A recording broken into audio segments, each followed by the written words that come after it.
बिस्मिल्लाहिर्रहमानिर्रहीम। अस्सलाम वालेकुम।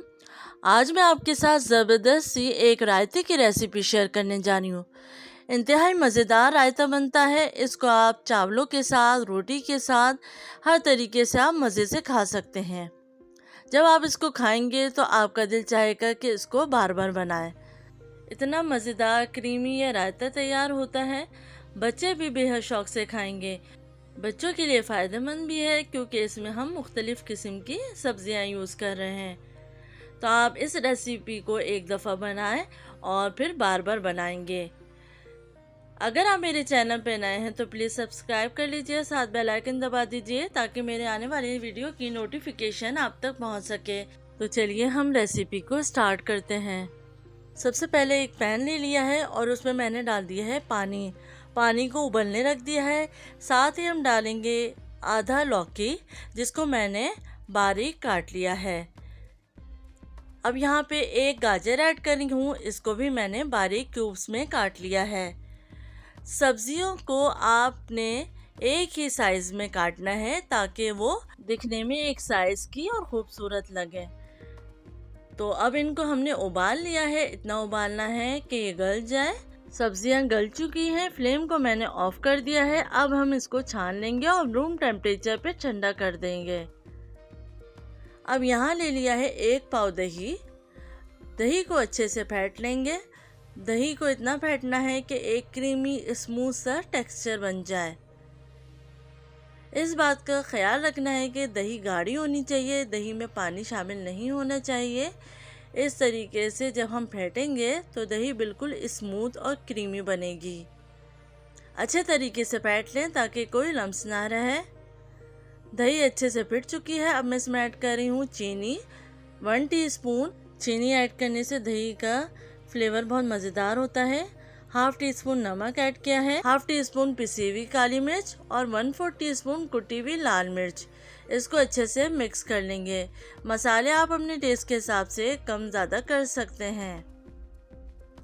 अच्छे से मिक्स करना है ताकि कोई लम्स ना बने। आप देख सकते हैं कितना क्रीमी टेक्सचर बन चुका है दही का। अब हम इसमें ऐड करेंगे सब्जियाँ। तो ये लौकी और गाजर है जो हमने उबाली थी।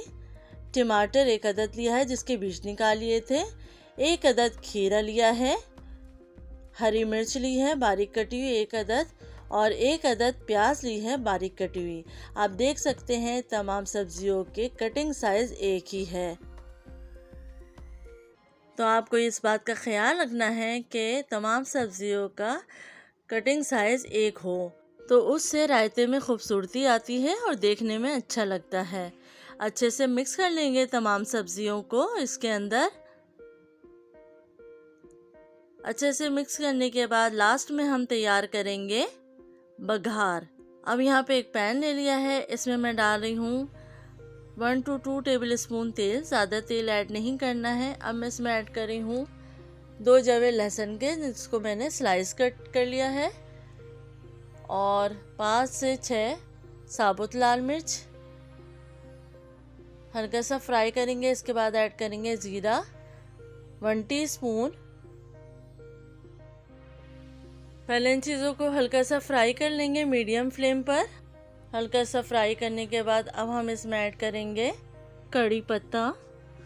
तो एक मैंने पूरी शाख ले ली है कड़ी पत्ते की, वो ऐड कर दिया है। अब मैं इसमें ऐड करूँगी थोड़ा सा पुदीना, जिसको मैंने बारीक काट लिया था।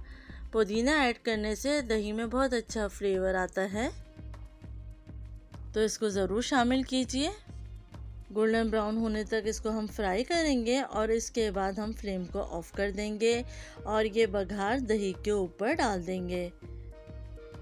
तो ये मज़ेदार सा रायता तैयार हो चुका है, जिसको आप रूखा स्पून के साथ भी खा सकते हैं, चावलों के साथ, बिरयानी के साथ, या फिर रोटी के साथ सालन के तौर पे भी आप खा सकते हैं। तो ये मज़ेदार सा रायता तैयार हो चुका है। आपको मैं ये प्लेट में निकाल के दिखाती हूँ कि कितना मज़ेदार लग रहा है, और बहुत क्रीमी सा ये रायता तैयार हुआ है। चाहे तो आप इस बघार को मिक्स कर लीजिए। उम्मीद है आपको रेसिपी पसंद आएगी। अल्लाह हाफिज़।